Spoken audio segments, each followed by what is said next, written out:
If you have to learn something from someone at work, would you prefer to learn from someone with a lot of experience, decades of experience, or just someone with fresh ideas? Gerald, do I have to choose? Yes. Well, because I feel like you kind of need a little bit of both. A little bit of experience from someone who has been working for several years, but also the fresh perspective of someone who is new, right? So, I don't know. I feel like there's the space in there to learn from multiple different generations. Yeah. But I also understand it can be difficult. Yeah, definitely so. But multi-generations, it exists in all workplaces today. And it's so important that we all learn how to work with everyone, whether they're in their 20s or all the way up to their 60s.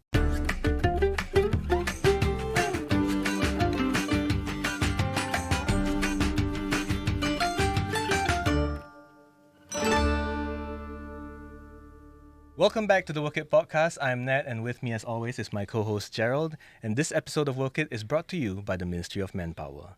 Here to help us unpack what it takes for people from different generations to work well together are two guests from Kampong Kapor Community Services who are living proof that when different generations work together, everyone wins. Joining us today are Hindran, a 67-year-old caseworker who has returned to work on a flexible work arrangement, as well as Bavani Pillai, a centre head at KKCS who leads the intergenerational team that Hindran is a part of.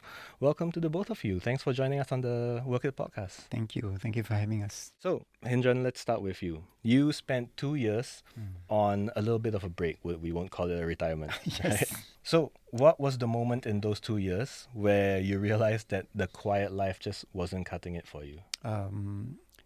I was doing some other things. It was not exactly quiet.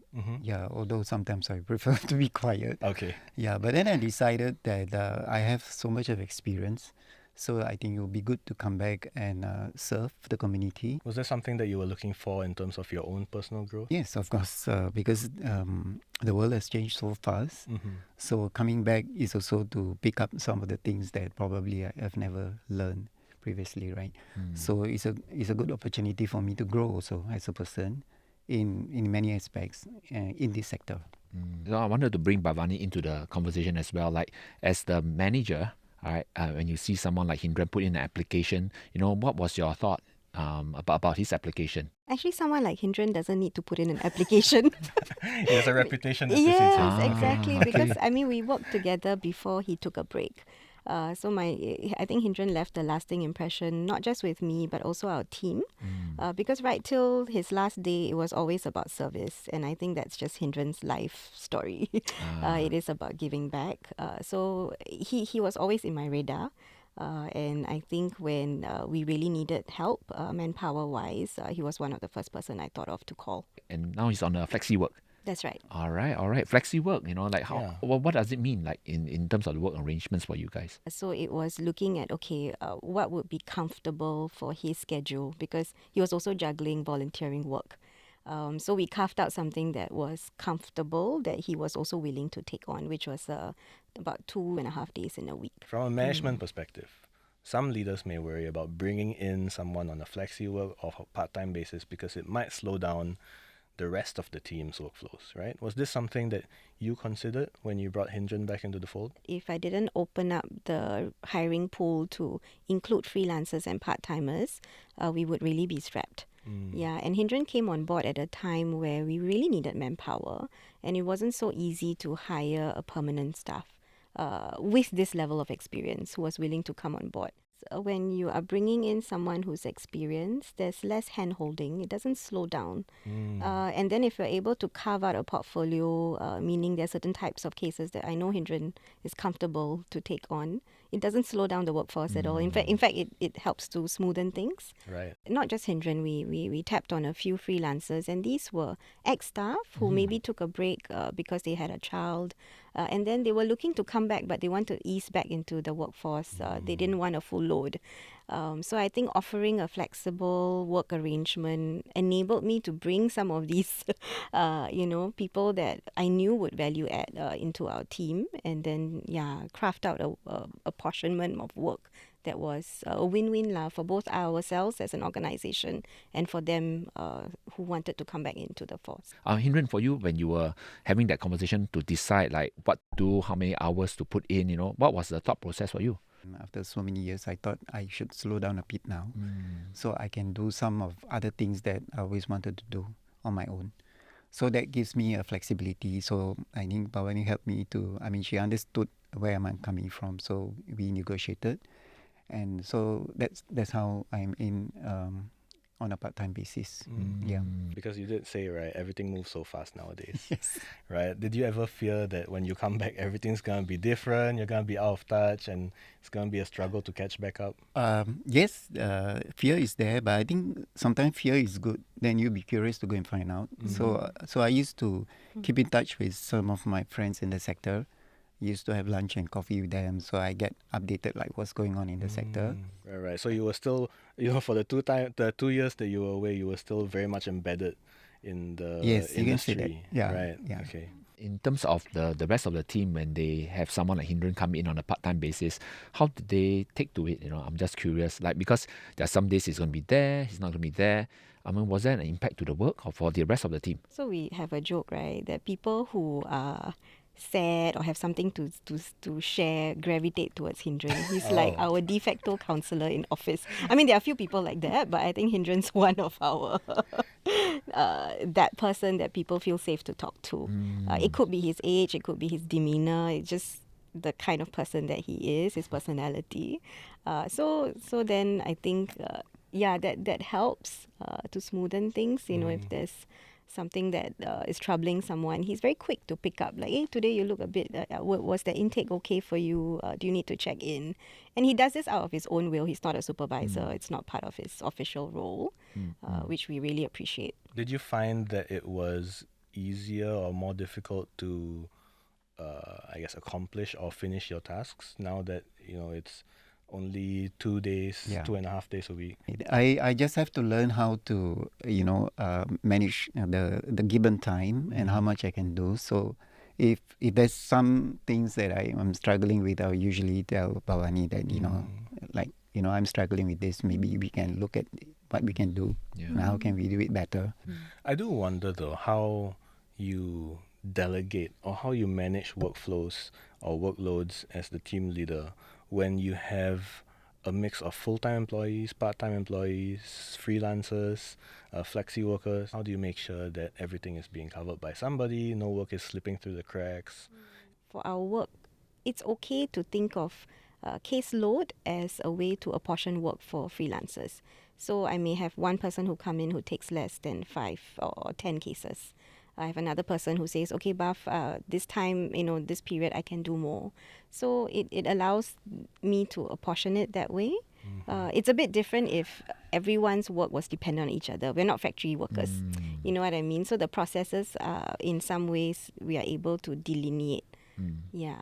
But then in terms of also the as a FSC, looking after your cases, sometimes they have needs that occur on the days that you're off. Yes. And then how? Then the supervisor step in. Okay. So actually the seniors do bear quite a bit of the supportive role, which is why they have a lower caseload. So for example, if I know Hindran is not around on Monday and Tuesday, if there is any emergency, the call is directed to his supervisor. So I think that helps us to look at coverage, which means the supervisor also needs to know that they are the next in line. Yeah, which is what I meant by we work in teams, because then if it's not the supervisor, someone else will need to step in, especially if there's risk. Yeah. Would the supervisor feel like there's like more work for them to do? Well, I'm Hindran's supervisor. Okay. So far, it's not been more work. In fact, I'm really yes, I think so far, no. Because I think we have to see us supporting each other as an investment. Because when I'm away, my supervisor steps in for me. So again, it's not about the age. It's about we just cover each other. It is part of our work. I like how you put it, right? Because it makes it seem like, every worker, whether they're full-time or flexi, they're all an asset, right? They're all there to help you if you know how to partner and work with them. I wonder though whether, Hindran's experience and, his maturity or maybe his perspective as someone who has spent that many years doing social work before, was there a time where his unique perspective or experience actually benefited a younger caseworker or a younger team member? I do sometimes check in with some of my younger workers if they are stuck with something, and I'll just like, what's going on, Then I can just share based on my experience, like how you can look at the case differently.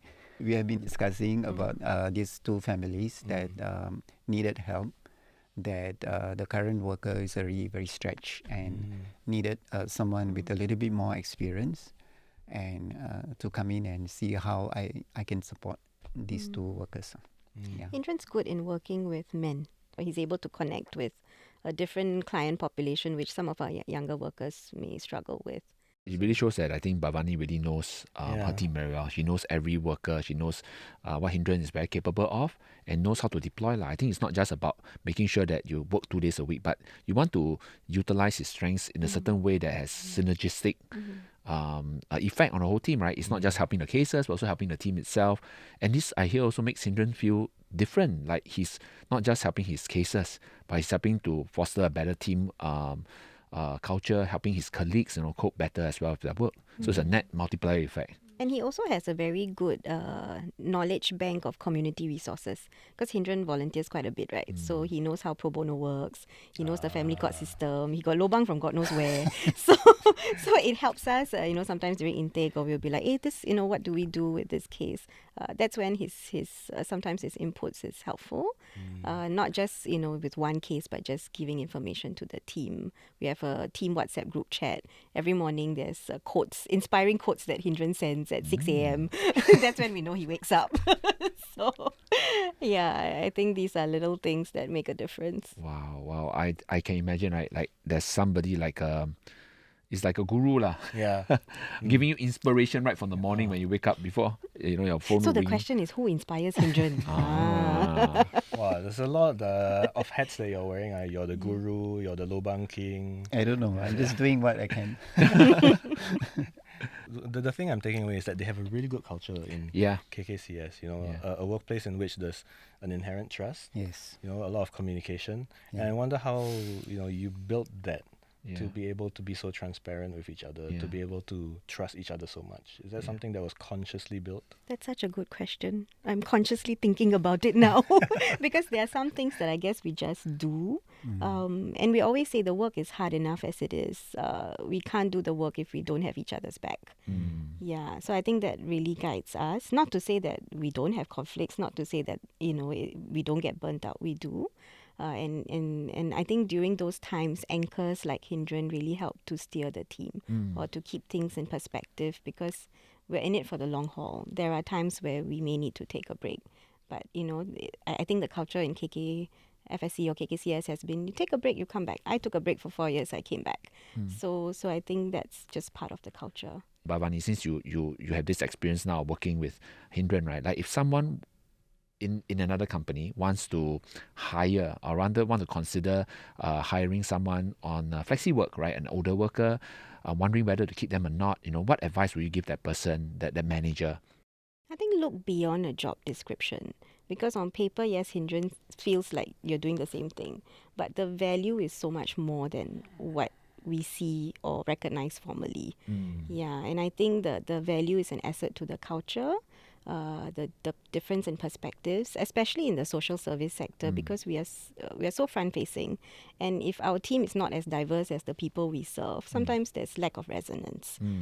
So I think having mature workers helps us to connect better with the community that we serve. So if we recognize all these implicit values, then it's more than just a digit, manpower. Now, talking about digits, right? One of the things that often I hear about is about the money, right? Because it gets prorated.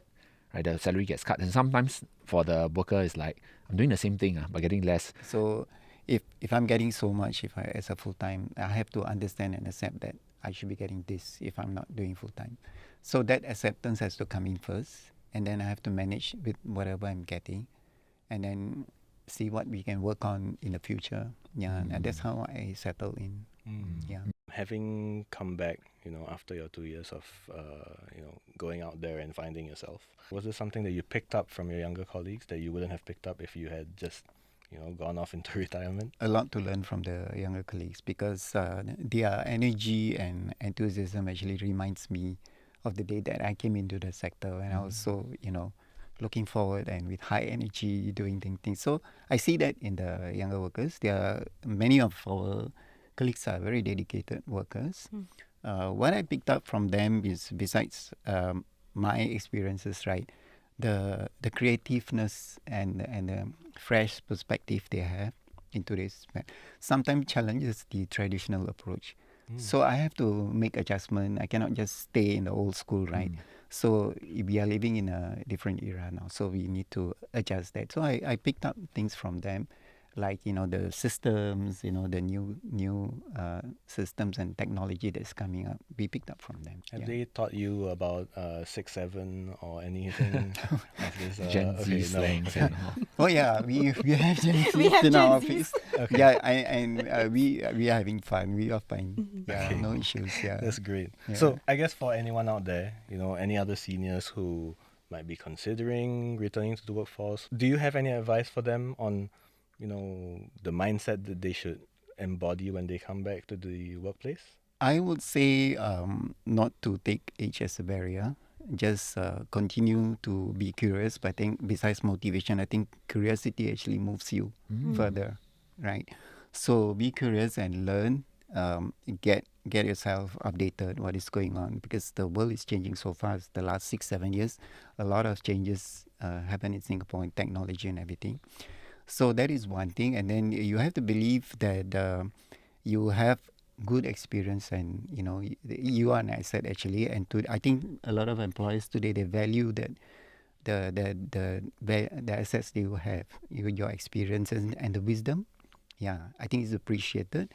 So I think you have to believe in yourself that you can come in and contribute, and even do some mentorship for the younger workers, and you will stand out. Yeah. Yeah. I think that point about mentorship is very important. What I've seen in many younger workers is they often say that they wish there's someone older, more senior, more experienced to guide them, to show them the ropes a little bit so that they can understand how it's done before they decide how they want to do it. This has taught me a lot about, the perspective that I've had on multi-generational workers. It might be difficult, but there's a lot of value that you could also bring into the workforce by having different generations work together. So for all of you listening and watching, if you're an older worker, a younger worker, write into us, let us know your thoughts on this episode. I'm Gerald. And I'm Nat, and remember, at the end of the day, good work has no age limit. And this episode of the Work It podcast was brought to you by the Ministry of Manpower.